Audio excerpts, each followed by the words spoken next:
लाइथानि स्रांसलो कुचुक माध्यमिकनि ओंखारि एबा रिजाल्ट साग्लायजाखा 2022 बिसिबो कुचुक माध्यमिकनि आमजमं ओंमानि यागलो ओंखारि साग्लायजाखा स्रांसलो साग्लायजाखौ नुखा टप 10 नि बिसिंगो मोहनपुर बखाक्सिनि मोहनपुर रोंनकनि कामालघाट रोंनकनि खरकनै रोंस्रिंनायजों टप 10 नो आसुकथाय सोनामै मानखा बरक ओंखा दिसादेब मोहनपुर रोंनकनि ते खरकसा सुब्रस्मिता कर्मकार कामालघाट रोंनकनि बरकनि अमा हाइके गाहाम ओंखारि मानबाय बेरायनो तंथकजाक नुखुनि बरक मोहनपुर रोंनकनि रोंस्रिंनायजों दिसादेब मानखा 481 ब आसुकथाय मानखा 9 पोजिशन ते कामालघाटनि इंगै सुब्रस्मिता कर्मकार मानखा 483 ब आसुकथाय मानखा 7 पोजिशन खरकनिनो आर्ट्स बेदेगनि মেয়ের ফলাফল তো নবস্থান অধিকার করেছে, খুশি হয়েছি। আরটু ভালো হতে পারতো, কিন্তু আমার হাজবেন্ড তো গন্ডাছড়া স্কুলে এই দ্বাদশ শ্রেণী বিদ্যালয়ের এখানে প্রাইমারি টিচারের একজন, এখানে থাকাতে আমিও মাঝে মধ্যে এখানে চলে যাই। মেয়ের পড়াশোনা একটু ডিস্টার্ব হয়েছে, আর প্রাইভেট টিউটারের হাতে অবদান আছে। তারপরে স্কুলের শিক্ষক শিক্ষিকা তাদেরকে অসংখ্য ধন্যবাদ, তারাও অনেক হেল্প করেছে। আর বাড়ির সবাই খুশি আছে। আচ্ছা, মেয়ের যে ফলাফলে আজকে এই জায়গায়, এটা কি আপনার মেয়ের ইচ্ছা না মা বাবার ইচ্ছাতে এই পরিশ্রম? মেয়ের তো ইচ্ছা আছে, মা বাবা আমরাও যতটুকু পারি করছি আর কি। আপনার মেয়ে পড়াশোনা শেষ করে যে স্বপ্নটা পূরণ করতে চায়, আপনারও কি সেটাতেই না আপনার অন্য কিছু স্থানে দেখতে চান মেয়েকে? মেয়ের যেটা হতে চায় তাই আমরা সমর্থন করব। মেয়ের ইচ্ছা মতোই ওভাবে আমরা তার পেছনে আসি, থাকবো। তো মেয়ের ফলাফলে আমরা খুশি, কিন্তু আমাদের একটু আশা ছিল একটু বেশি নম্বর পালে। স্কুল থেকে যে প্র্যাকটিক্যাল নম্বর যায় ওখানে 2 নম্বর কমিয়ে দেওয়ার কারণে ও 485 বদলে 483 পেয়েছে। আমাদের আশা ছিল 485-86 নম্বরের মধ্যে থাকবে। তো যতটুকু হয়েছে আমরা খুশি, ভবিষ্যতে যে আরও আশা রাখি ভালো করবে। আচ্ছা, আপনার মেয়ের যে রাজ্য সেরার তালিকায় এই স্থানে থাকাটা, মানে ওর পরিশ্রমটা যে মানে কিসের, ওর ইচ্ছা না মা বাবার দাবি পূরণে এই পরিশ্রম? না, ওর ইচ্ছা। ও ছোটোবেলা থেকে এরকম ইয়ে করতো যে আমি একটা ভালো কিছু করবো। আর ওর মা ওই স্কুলের শিক্ষিকা, ওর অনেক দাম আছে। ও স্কুলের নাম কি? কামালঘাট দ্বাদশ শ্রেণী বিদ্যালয়। সে উচ্চ মাধ্যমিকের ফলাফলে এত ভালো ফলাফল করেছে, মাধ্যমিকের সে ফলাফল কিরকম ছিল? মাধ্যমিক ফলাফল ভালো ছিল, 72-73% ছিল। ওই সময় কি সেরা তালিকায় স্থান পেয়েছিল? না, কিন্তু নম্বর ভালো ছিল, 73% ছিল।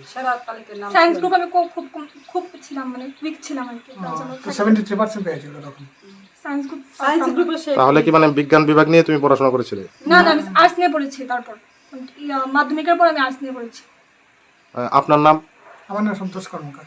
আপনার নাম? আমি কামালঘাট হাই সেকেন্ডারি স্কুলের শিক্ষিকা। আপনার নাম? তাপসী দেব চৌধুরী। নমস্কার, আমার নাম সুব্রস্মিতা কর্মকার। আমি 2022 সালের টপ 10 অর্থাৎ 10 জন সেরার মধ্যে আমি 7ম স্থান অধিকার করেছি। আমি কামালঘাট উচ্চতর মাধ্যমিক বিদ্যালয়ে পড়েছি। আমার এই নাম্বারে আমার মার অবদান সবচেয়ে বেশি, তারপর আমার বাবা, তারপর আমার গৃহ শিক্ষক হেমন্ত কুমার ছেত্রী, যার কাছে আমি ইংলিশ টিচার আমার উনি হলেন পল্টু দেবনাথ। ওনারা আমি যে এই নম্বর পেয়েছি, ওনারা আমাকে অনেক সাহায্য করেছেন। তাছাড়া আমার পিসি, যিনি নেতাজি স্কুলের শিক্ষিকা, উনিও আমাকে অনেক সাপোর্ট করেছেন। তারপর আমি বলবো আমার স্কুলের শিক্ষক শিক্ষিকাগণ, ওরাও আমাকে বিভিন্ন নোট দিয়েছেন, যার ফলে আমি বিভিন্ন সাবজেক্টে জিওগ্রাফি সাইকোলজিতে ভালো ফল করতে পেরেছি। কিন্তু আমার একটা দুঃখ, সেটা হলো আমি যদি 2 নম্বর পেতাম আরও বেশি, আমি 483 পেয়েছি। যদি আমি 2 নম্বর পেতাম তাহলে আমি পঞ্চম স্থান পেতাম। কেন পাইনি?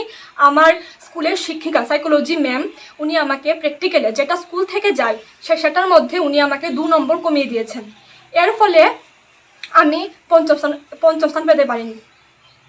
আচ্ছা, তুমি তো উচ্চ মাধ্যমিকে পরীক্ষা দিয়েছো, পরীক্ষার পর তোমার আশা কি ছিল? মানে আমার আশা ছিল যে আমি আরেকটু বেশি পাবো, মানে 485 বা 86 নাম্বার পাবো, কিন্তু আমি এটা পেতে পারিনি। 483 পরীক্ষা দেওয়ার পরে তুমি ধারণা ছিল তুমি টপ 10 রাজ্য সেরা তালিকায় থাকবে? হ্যাঁ, থাকবো। নমস্কার, আমি দিশা দেব। আমি মোহনপুর দ্বাদশ শ্রেণী বিদ্যালয়ের ছাত্রী।